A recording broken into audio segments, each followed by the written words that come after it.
আপনি নিশ্চয়ই মকর রাশির জাতক বা জাতিকা, তাই এই ভিডিওটিতে ক্লিক করেছেন আর জানতে চাইছেন দেবগুরু বৃহস্পতির রাশি পরিবর্তনে আপনাদের জীবনে কি ফল এনে দিতে চলেছে। হ্যাঁ, দেবতাদের গুরু দেবগুরু বৃহস্পতি 15ই মে 2025 বৃষ রাশি থেকে মিথুন রাশিতে গমন করছে, যার ফলে মকর রাশির জাতক ও জাতিকার জীবনে কোন কোন ক্ষেত্রে কি কি প্রভাব পড়তে চলেছে সে বিষয়ে আমি আলোকপাত করতে চলেছি।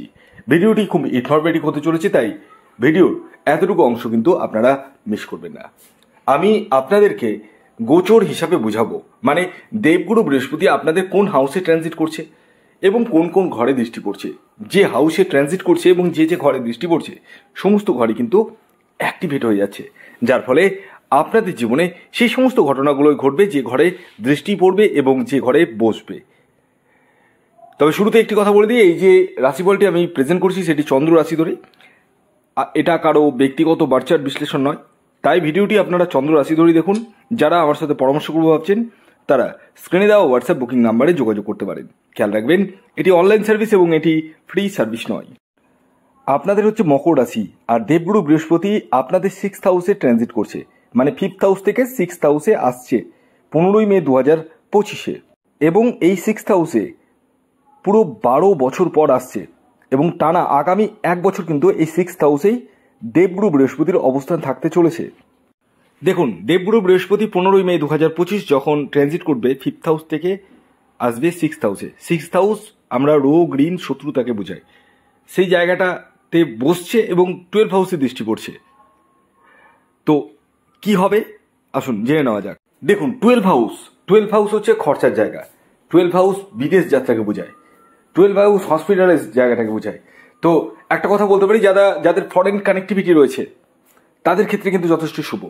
হ্যাঁ, বিদেশ থেকে ইনকামের জায়গাটা যাদের রয়েছে বা যারা বিদেশে থাকছেন তাদের ক্ষেত্রে ভালো, এবং পাশাপাশি আপনাদের মানে খরচার জায়গাটা কিছুটা হলেও বাড়বে।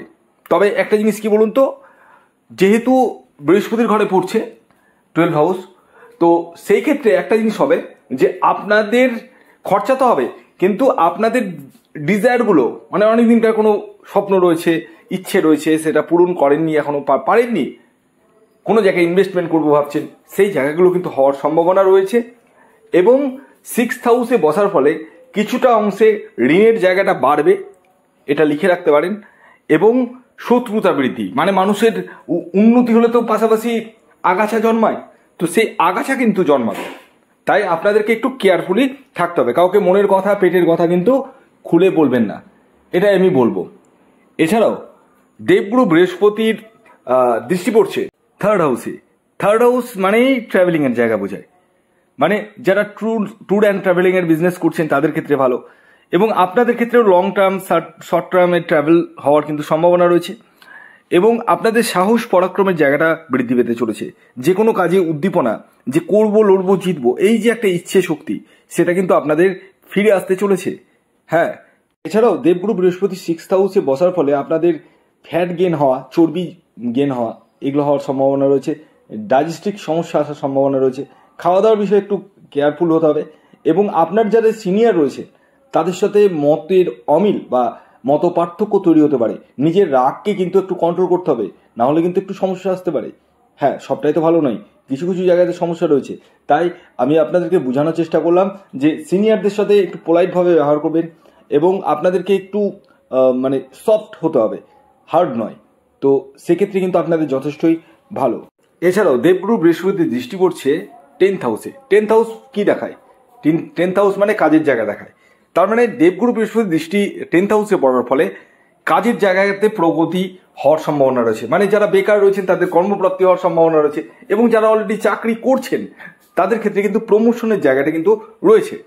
এছাড়াও যারা বিজনেস করছেন তাদের ক্ষেত্রেও কিন্তু উন্নতি হতে চলেছে, মানে ধরুন আপনি একটা বিজনেস করছেন, সেই বিজনেস থেকে আর একটা বিজনেস স্টার্ট আপ করলেন, সেই জায়গাটা কিন্তু রয়েছে। ঋণের জায়গাটা কিছু হলেও বাড়তে পারে, মানে ধরুন ব্যাংকিং ঋণ নিলেন নিজের বিজনেসকে ডেভেলপমেন্ট করার জন্য, সেই জায়গাটা কিন্তু রয়েছে। এছাড়াও কোনো সূত্র থেকে অর্থ বা সম্পত্তি লাভেরও সম্ভাবনা মকর রাশির জাতক ও জাতিকাদের ক্ষেত্রেও কিন্তু দেখতে পাওয়া যাচ্ছে। সব থেকে বড় কথা কি জানেন, দেবগুরু বৃহস্পতি হচ্ছে জ্ঞানের কারক গ্রহ, মানে আমাদের মধ্যে স্পিরিচুয়ালিটি আমাদের মধ্যে আধ্যাত্মিকতার জায়গাটা বাড়বে এবং মানে মকর রাশিদের ক্ষেত্রে বলছি, তো সেই জায়গাটা কিন্তু বাড়বে।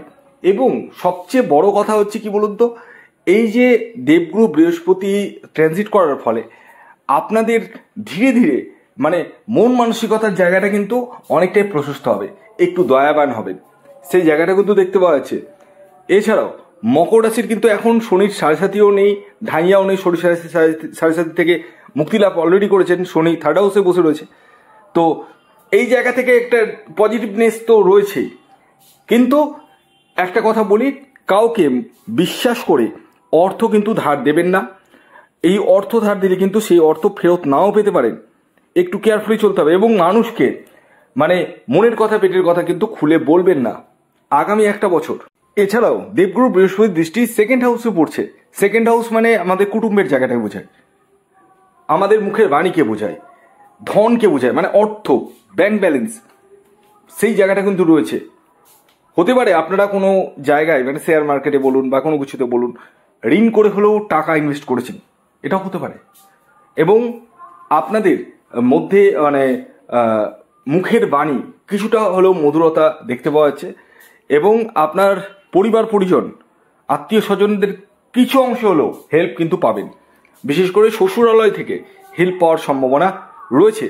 সেটা আর্থিকভাবে হতে পারে, মানসিকভাবে হতে পারে, যে কোনোভাবেই হতে পারে, সেই জায়গাটা কিন্তু রয়েছে।